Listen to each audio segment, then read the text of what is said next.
श्री परमात्मने नमः। ओम श्री गुरुभ्यो नमः। ओम श्री ऋषिभ्यो नमः।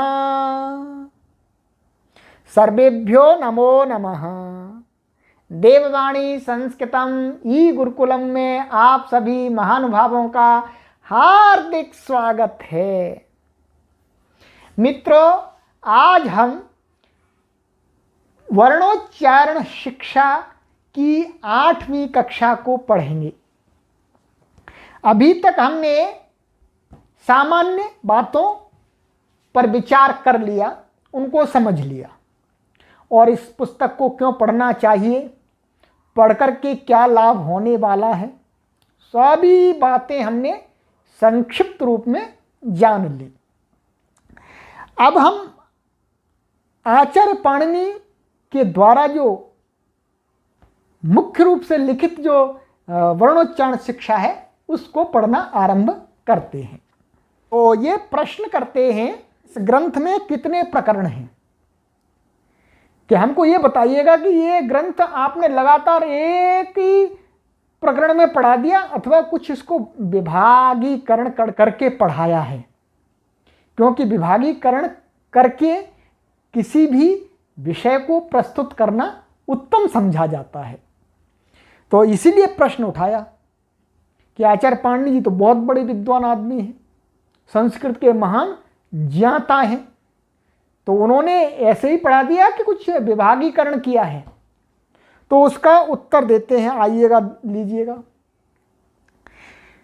स्थानमिदं करणमिदं प्रयत्न एष विधानिलः। स्थानं पीडयति वृत्तिकारः प्रक्रम एषोऽथ नाभितलात्। लो जी, समाधान पूरा मिल गया। कह रहे हैं प्रकरण में बांटा है, और कितने प्रकरण में बांटा है वह भी बता रहे हैं जी। अब क्रम से सुनते जाइएगा। कहते हैं इदम स्थानम, अर्थात इस वर्ण का यह स्थान है, इस वर्ण का यह स्थान है, इस वर्ण का वह स्थान है, इस वर्ण का यह स्थान है, क का यह स्थान है, अ का यह स्थान है, श का यह स्थान है, इत्यादि सारी बातें एक प्रकरण में बताई हैं। वो कौन सा प्रकरण है? प्रथम प्रकरण। तो कहा स्थानम इदम, स्थान बताया गया है प्रथम प्रकरण में जी, ठीक है। आप कह रहे हैं करणम इदम, माने इदम करणम, अर्थात इस वर्ण के उच्चारण में यह करण होता है, यह साधन बनता है। ये सारी बातें दूसरे प्रकरण में बताई हैं, अर्थात वर्णों के उच्चारण में साधन कौन होता है? एक जिह्वा साधन होती है मुख्य रूप से। तो ये सारी बातें दूसरे प्रकरण में बताई हैं, तो 2 प्रकरण हो गए जी। देखिएगा महर्षि पाणिनि जी की बुद्धिमत्ता, कैसे क्रम से चीजों को रखते हैं। और कहते हैं जी प्रयत्न एषः द्विधा, कि 2 प्रकार का प्रयत्न है जी।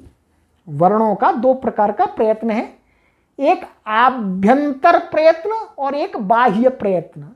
अब ये दोनों आपको आगे समझ में आ जाएंगे, अभी आपके लिए नए होंगे। तो कहते हैं कि प्रयत्न एषः द्विधा, अर्थात 2 प्रकरण इसके बना दिए जी, तीसरे में रख दिया आभ्यंतर प्रयत्न और चौथे में रख दिया जी बाह्य प्रयत्न। तो कितने प्रकरण हो गए जी? बोलो 4। ठीक है जी, राइट। और कहते हैं अनिलः स्थानम पीडयति। अच्छा जी, अनिलः मीन्स वायु, एयर।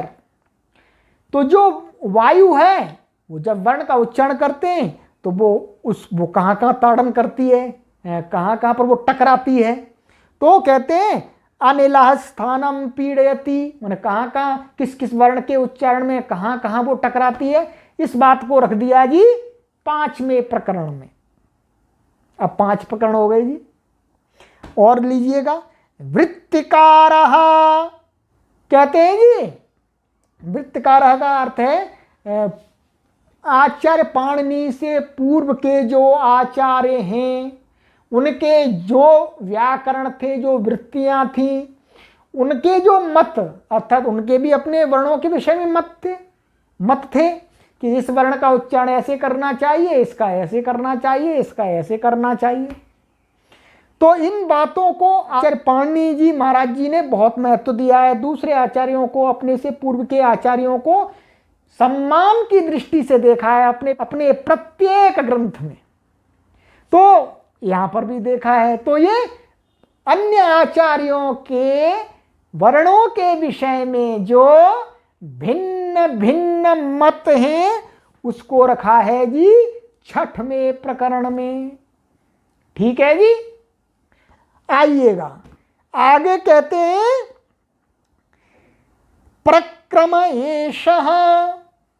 अच्छा जी, इस वर्ण के बाद ये आना चाहिए, इसके बाद ये आना चाहिए, अ के बाद ई आना चाहिए, ई के बाद उ आना चाहिए, उ के बाद री आना चाहिए, री के बाद लृ आना चाहिए, लृ के बाद ए आना चाहिए, इत्यादि क्रम बताया गया है 7वें प्रकरण में। इस पुस्तक के 7वें प्रकरण में एकदम स्पष्ट है, सरल शब्द हैं जी आचार्य पाणिनि के भी, और मैं भी आपको सरल शब्दों में समझा रहा हूं।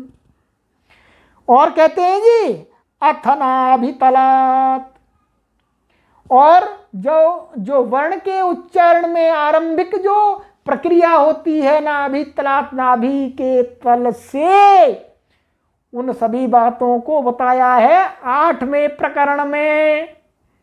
तो हो गए, बोलो जी कितने प्रकरण हो गए? 8। अब ध्यान रखना है जी, वर्णोच्चारण शिक्षा में महर्षि पाणिनि ने सभी वर्ण विज्ञान को कितने प्रकरण में रखा? बोलो जी 8 प्रकरण में। गिन लीजिएगा अच्छी प्रकार से, भूलना नहीं है अब आपको।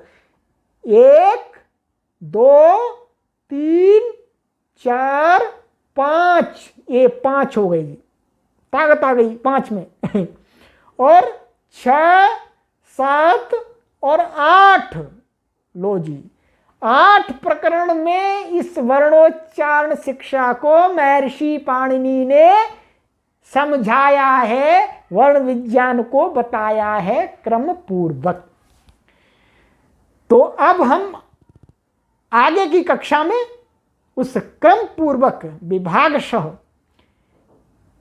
वर्ण विज्ञान को पढ़ना आरंभ करेंगे। इस कक्षा को यही विराम देते हैं। अस्तु, सर्वेभ्यो नमो नमः।